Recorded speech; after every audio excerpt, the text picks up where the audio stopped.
Okay, so we're going to dive into a story today that stretches across 400 years of history. And it all starts with an image so powerful, so unforgettable, you're not going to see it coming. Let's get right into it. So, this comes from a woman named Fanny Berry. She was 93 years old, living in Virginia, when she gave this testimony back in 1937. Just let that sink in for a second. A hand sticking out of the grave, waiting. What an absolutely arresting image. So what is this, right? Is it just some old local superstition, some piece of folklore that's been passed down? Well, what we're going to explore today suggests the answer is way, way deeper. It gets to the very core of how a whole community of people understood life, death, and everything that comes after. Yeah, Fanny Berry's story isn't just a spooky tale. It's an entire system of belief. It's a theology. Specifically, it's an eschatology, and that's just the part of theology that deals with death and the end times. And this one, well, it was born out of centuries of unbelievable pain and separation. All right, so to really get what that hand means, we first have to understand the hope behind it. And the core idea has a name: relational resurrection. Now, this is completely different from how many of us in the West think about salvation, you know? The idea here isn't about one single soul flying up to heaven all by itself. No, it's about being made whole again with the people you were torn away from. But to get that hope, to really feel that powerful hope for reunion, you first have to look right at the wound that created it. You have to understand the deep historical trauma of forced separation. Take a look at this. It's from a real plantation ledger from 1789. It's brutal to even read. A little boy, named not for who he was, but for who was stolen from him. They called him Half Jupiter. And this wasn't some rare one-off tragedy. It was the constant, cruel reality of slavery. This is the heartbreaking soil that this incredible theology grew out of.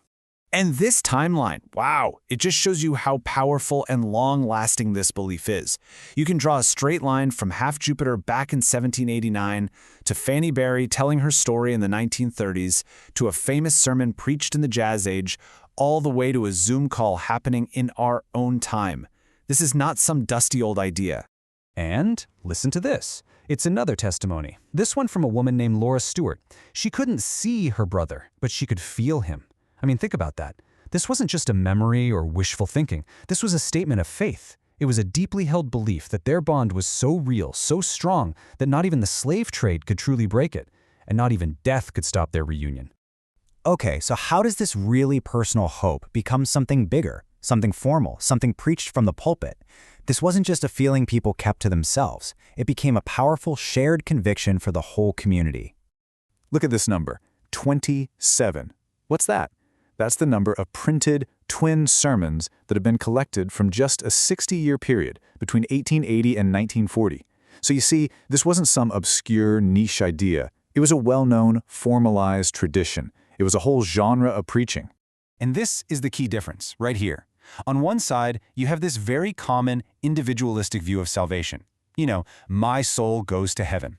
But on the other, you have a vision where the ultimate victory is communal. It's not about escaping the world alone. It's about finally restoring the relationships that were broken here. And this is it. This is the climax of the most famous of those twin sermons, preached in Chicago back in 1926. The story was about a young girl named Ruth who had passed away, leaving her twin Ruby behind. And the pastor paints this incredible picture, a hand reaching down, not from the grave this time, but from the clouds, making a promise that their bond was absolutely eternal. And that's it. That's the heart of it all. This is the gospel truth that made the whole congregation leap to their feet and shout. It's so simple and so powerful. In the end, we get our people back. So like we saw on that timeline, this is not just something from the history books. This theology is alive. It's breathing. It's even dancing. I mean, have you ever seen a New Orleans second-line funeral? It's basically this theology in action, with horns. On the way to the cemetery, the band plays a slow, sad song, a dirge. But on the way back, the drums kick in, the horns start wailing, and everybody dances in the street. And when a twin has died, they have a saying, the one who's left behind is dancing for two. It's this incredible public declaration that death doesn't get the last word. And this brings us right up to today. This comes from a Zoom call for a church grief group just recently in 2024.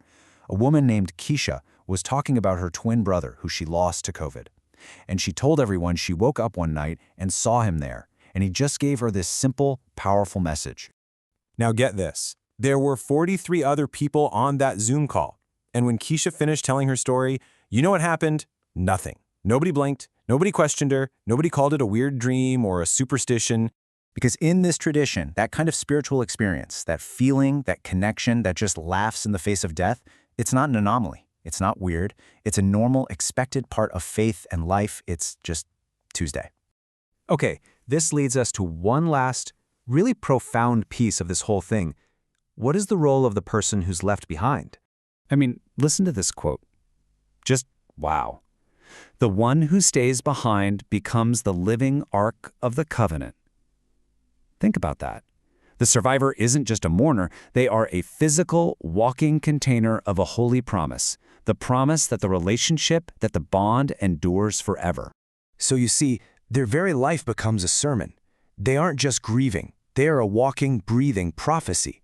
Every single day they wake up, every breath they take, is a testament to a bond so strong that not even the grave gets the final say.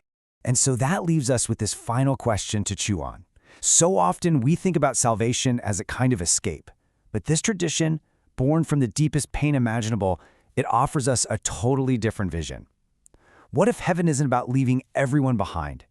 What if the ultimate victory is finally getting to go home together?